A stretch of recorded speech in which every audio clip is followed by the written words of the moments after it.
Good evening, everybody. Keith here. Hoping everybody's having a good day, enjoying life, living life, and loving life.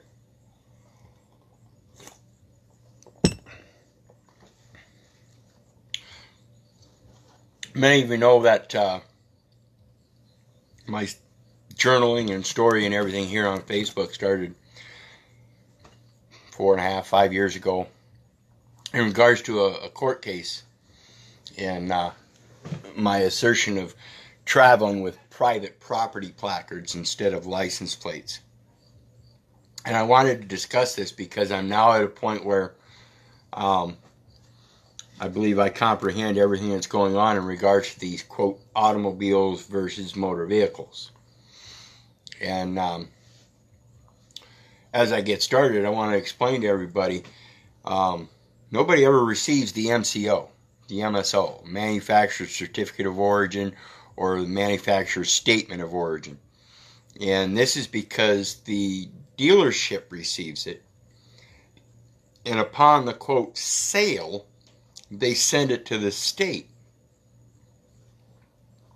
Well, the state then turns around and requires you to register that motor vehicle because you're required to, so you can have a certificate of title. And if you want that automobile as a motor vehicle, you got to have a driver's license because you're obviously going to be driving it. So, you got to have a driver's license because driving's a privilege,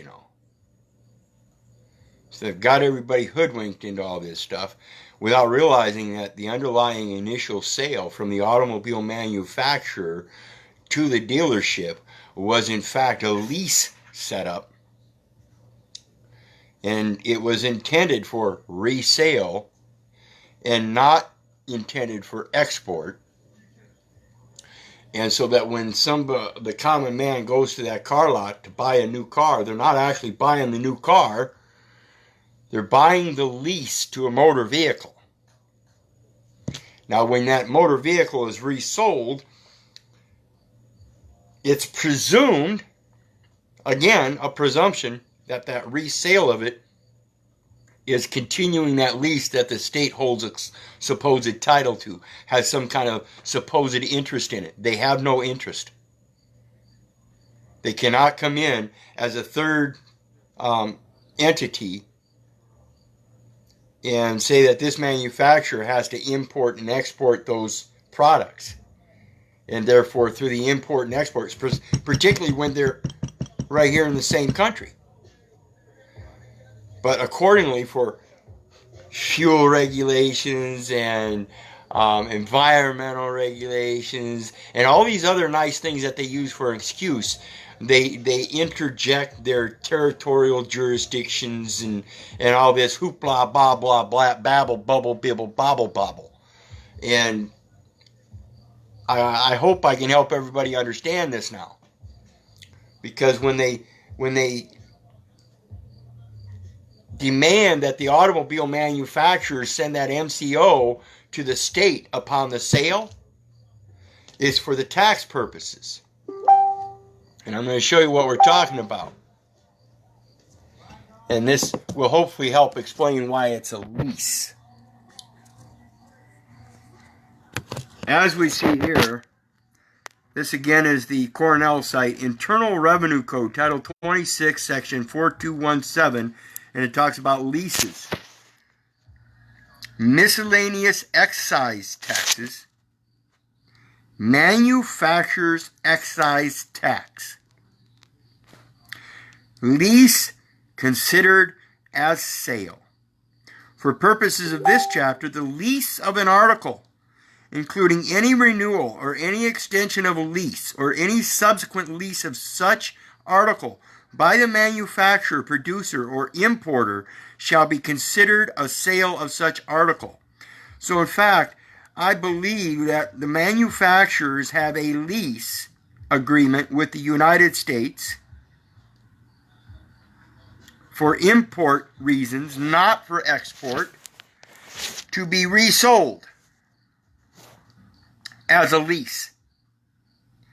And therefore they use that as the requirement for the driver's license and everything.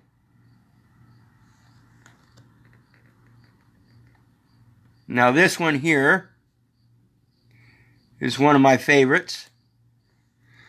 This here is 26 of the United States Code, section 7701, definitions. You will hear me talk about definition 8 on this all of the time. This is one of my favorite subjects. As we go down to H,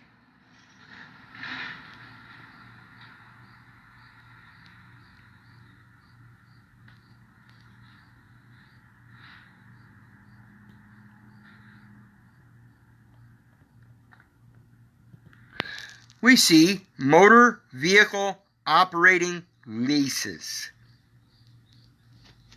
In general, for purposes of this title, in the case of a qualified motor vehicle operating agreement, which contains a terminal rental adjustment clause,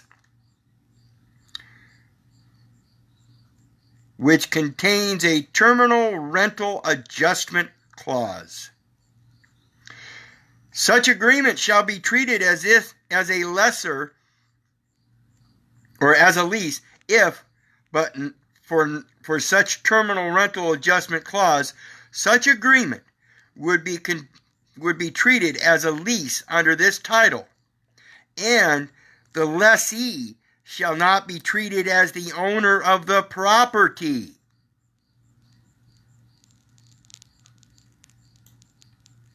They're saying that you are agreeing you are not the owner, not to be treated as the owner of the property. Why? Because you only have a certificate of title, buddy. The state says they have a title. And that's a presumption. They don't have a title. They have an electronic record, but there's no definitive paper form. And when they print up that electronic record, they cannot possibly print it on a lawful bond, in a lawful form of a bond, because that would be international fraud. They cannot provide such a title. And I want anybody that ever gets their hands on a manufacturer's certificate of origin or a manufacturer's statement of origin, look at the writing and look at the very first words that they use. Manufacturer's certificate of origin of a motor vehicle. Then why are they calling themselves automobile manufacturers and then putting out motor vehicle or manufacturer's certificate of origin and manufacturer's statement of origin on bonded paper, calling it a motor vehicle? The manufacturer cannot place an intent on the use of such a product because it has multiple uses. They have to put on it the lawful product qualification, which is automobile with certain classes. In the codes that classify a motor vehicle having certain weights, they can certainly put out a manufacturer's certificate of origin stating it's a motor vehicle, because that would be its intended use under the commercial laws. This would be your trucks with your tool panels along the side that you see them using for utility companies. Things like that. Big, huge trucks that tear up the roads. Your little three-cylinder, what did they call them? Geos? Remember the little Geos that ran around? They had the little three-cylinder engine. Those don't tear up the road. The road tears them up. Okay, this is why they have these laws. You have to read them. Subject to an agreement during any period, such an agreement is in effect. In effect. If the agreement is in effect 24/7, they can literally come to your door and knock on your door to give you a traffic citation saying they saw you commit one earlier. That is not the way this works. It is only in effect when you're performing under the lease agreement. The lease agreement for a qualified motor vehicle operating agreement defined for purposes of this subsection remember, this subsection, the purposes of this subsection is the tax code. This is Title 26. So for purposes of taxation, limitation of tax. This is back here on 264217 leases. It says limitation on tax. In the case of any lease described in subsection A of an article taxable under this chapter. Okay? So for those articles that are taxable under this chapter would be the actual motor vehicles that are produced under the qualifications and intent of being used as a motor vehicle. However, automobiles that aren't defined by that weight class and determinations otherwise are not a motor vehicle. And a lot of times you will see on your traffic citations, they will even make a note of this. It is a traffic citation, a commercial citation. Traffic being synonymous, or commerce being synonymous in Title 49 of the United States Code, Transportation Code. It tells you, look up commerce. It will tell you it is synonymous. It means traffic, transportation, or trade. Okay, so anytime you see a traffic ticket, traffic citation, and on there they mark the box non-commercial vehicle, it shows an inconsistency in, on, and for the record. They are giving you a commercial ticket citing a traffic statute, which is a contract itself, proving commerce. In general, the term qualified motor vehicle operating agreement means any agreement with respect to a motor vehicle, including a trailer, which meets the requirements of subparagraphs B, C, and D. This one here, folks, is going to be real important when we see at the bottom. I'll show you why. This is Part B, minimum liability of lessor. You are the lessee, and the state is taking it as the lessor. An agreement meets the requirements of this subparagraph if under such agreement the sum of the amount the lessor is personally liable to repay and the net fair market value of the lessor's interest in any property pledged as security for property subject to the agreement.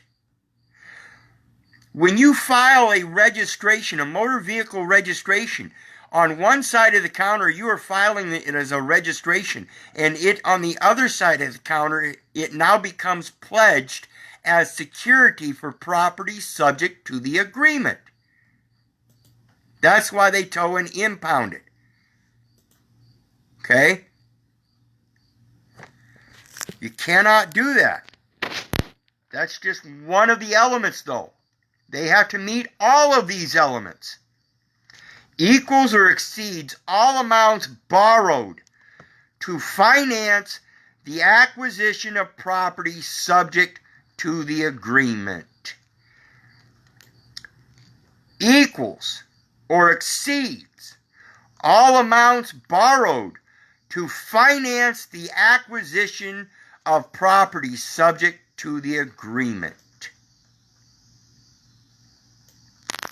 Did they ever borrow any money to finance the acquisition? Or did you just hand it over and pay them $300 for the registration? Did they give any consideration whatsoever at any time? No. Zero. Zilch. None. There shall not be taken into account under Clause 2 the net fair market value of the lessor's interest, any property pledged which is property subject to the agreement or property directly or indirectly financed by indebtedness secured by property subject to the agreement. When you register it, you are pledging it, And now you are agreeing that it's a security interest or security property, and it is proving indebtedness. This is what they are using for the presumption. Certification by lessee.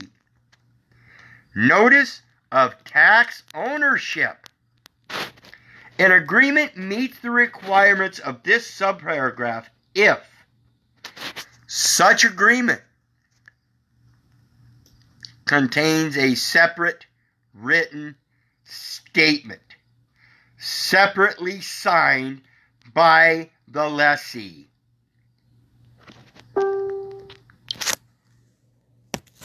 Before we go any further, did you walk in and sign a registration for them and not hand them a separate statement? Separately signed? I believe you did. I don't ever remember ever registering any automobile that I ever bought. Under any circumstances did I handwrite separate written statement. It says written. It doesn't say printed. It doesn't say typed. It doesn't say electronically transferred. It says separate written statement, separately signed, wet ink signature. Uh-oh. Wait till you see D.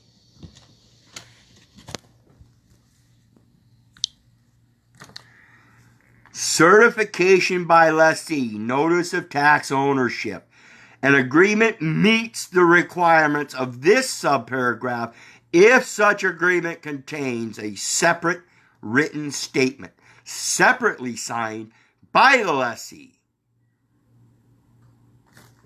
We're going to skip the rest of this real quick and drop down to give you this pertinent information here. Lessor must have no knowledge that certification is false. Wait a minute. Did we just realize that we did not give them a separate written statement, separately signed by us? Yep. Let's notice what else was supposed to be stated in that statement. Under which the lessee certifies under penalty of perjury that it intends that more than 50% of the use of the property subject to such agreement and held by lessor through title as security property is to be in trade or business of the lessee.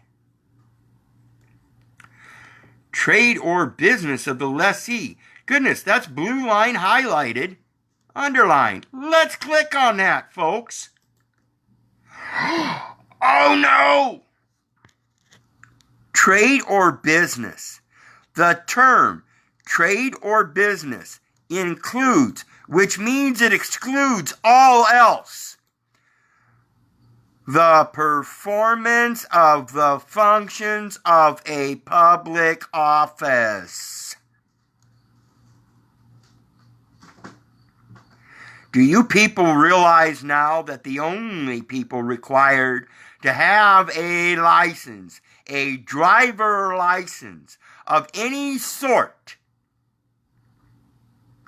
is to perform the functions of a public office, meaning you are either a public official, being a public servant, or a contractor performing the functions of delivery of government instrumentalities, whether that be your food to your grocery stores, your manufacturers, whatever it be. They use those nice big commercial vehicles to transport them. And they are required to have the driver license, not you. So let's go back to this now. that's the first part. So we see that we haven't written a separate written statement, separately signed by us. We know we never made any statement that we were going to use our private automobile at least 50% of the time to perform as a public servant or for the delivery of public goods.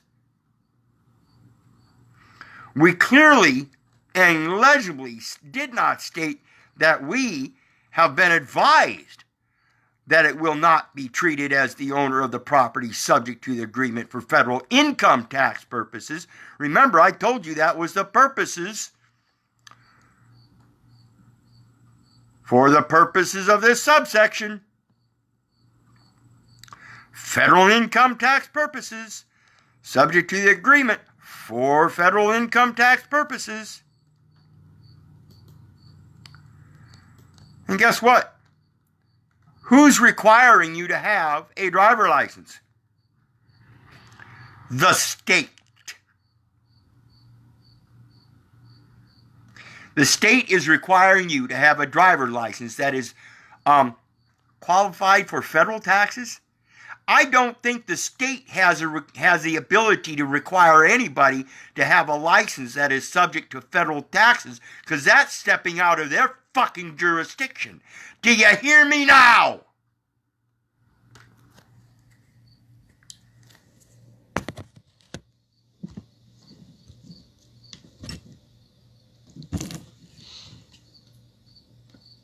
Yeah, where's your pension, huh?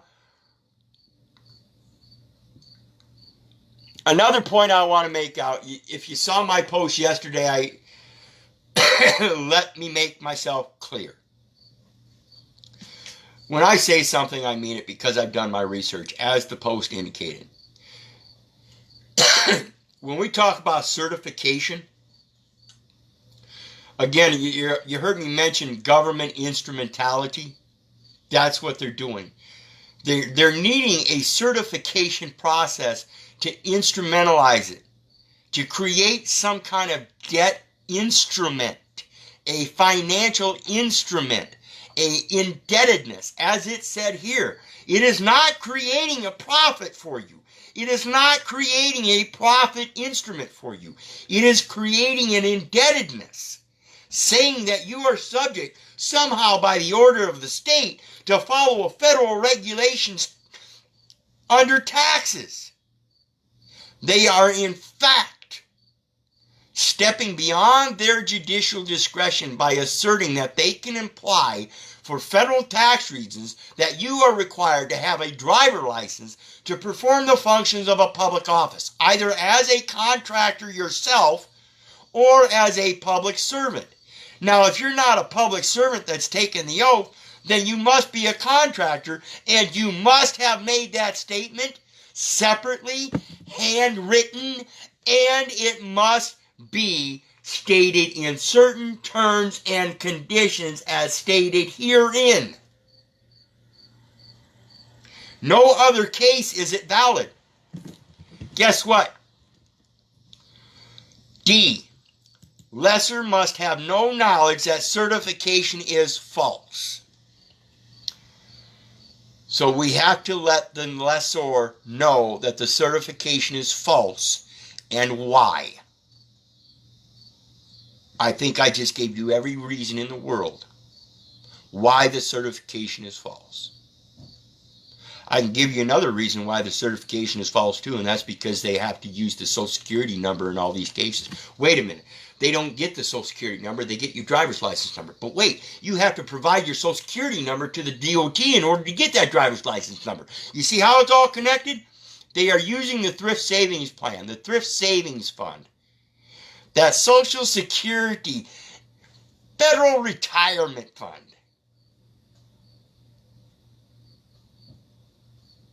At the state level to impose federal taxes. Incorporate the trust. They're the ones that are breaching the public trust. All you have to do is prove it. Do it in a nice little letter to them. Send it out to the DOT, the Secretary of State, the head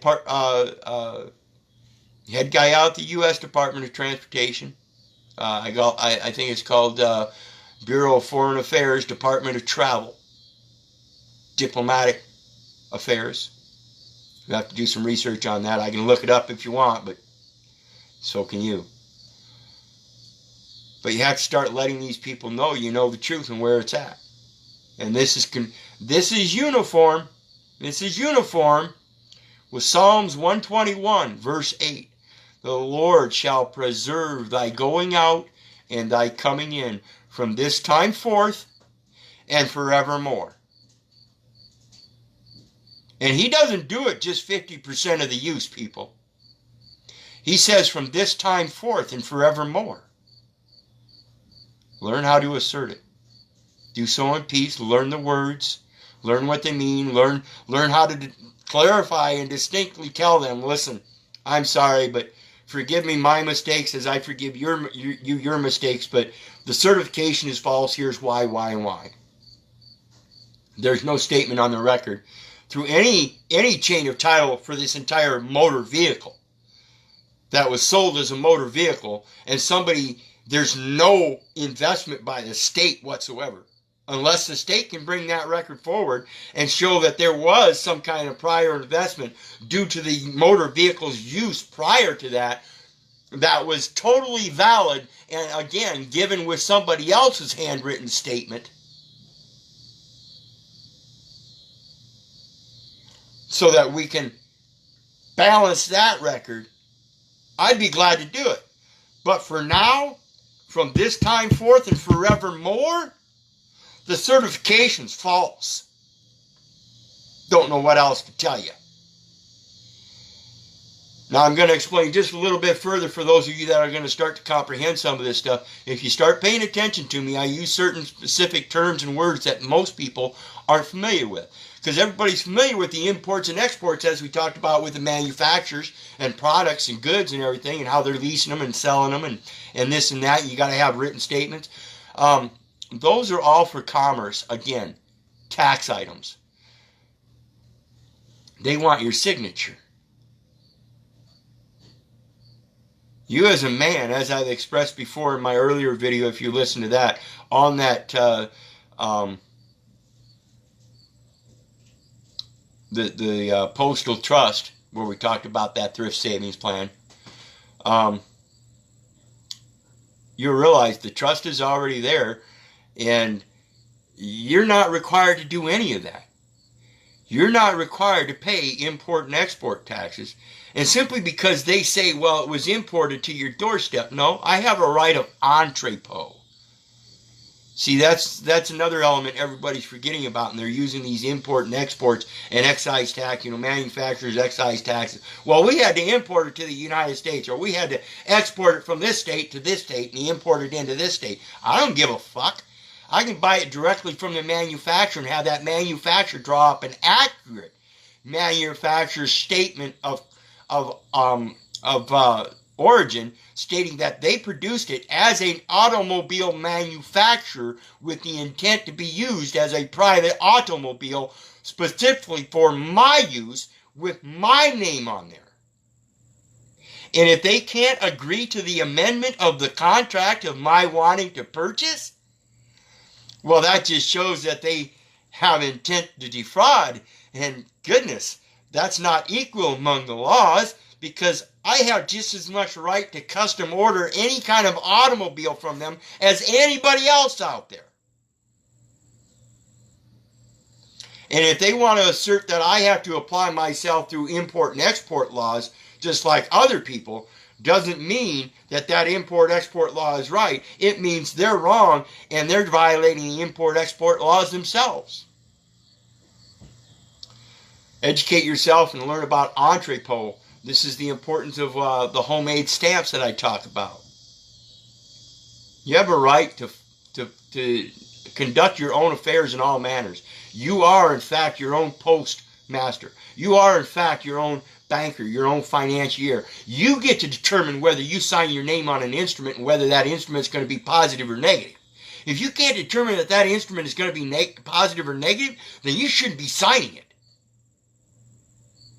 And just because it's got a nice little word that says we're going to loan you this money and you can repay it back at such and such a rate, and you finally get a home, doesn't mean it's positive. It means you've been duped. Because all debts, public and private, all you have to do is tender. You don't have to pay. You have to tender the order to pay. You get to order the payment, not them. Quit subjecting yourself to them telling you you got to pay so much for a registration and get this and this and this, and then they qualify, they have some kind of interest in it because of the taxes, but the purpose of the taxes for federal income taxes, this is why they have to get you to do this, so that they can put money into that thrift savings fund. And then let the federal government know, hey, these guys made a contribution. They contribute, they pledged. Yeah, we acquisitioned, here's the value. That's what they're doing. Quit it. Educate yourself and quit signing until you correct the instrumentation. Another thing I just spoke about the other day, government instrumentality doctrine. Look that one up. Government instrumentality doctrine. I'm not going to say anything about it here. I'm going to let you surprise yourself. And then think back to what I just talked about, the entrepot, in regards to imports and exports and taxation. You got your work cut out for you. Small assignment, but it'll dazzle you. Anyway, I'm going to post my other forum links here along with my PayPal link. Please share some love on the PayPal link. I could certainly use it. However, if you don't, at least share my video, share my forums, share the videos in my forums, share the content in my forum. It's all public knowledge. I got it all from the public domain. I got it all for free. I put it all out there for free. You can do the same. Please do it. Share it, share it, share it. This is how we educate each other. In the meantime, remember, if it wasn't for you guys, I wouldn't be doing this. And I'm going to keep doing it, whether you hit that PayPal link or not. But again, please send some love. I need it. In the meantime, God bless. Love you. Have a great night.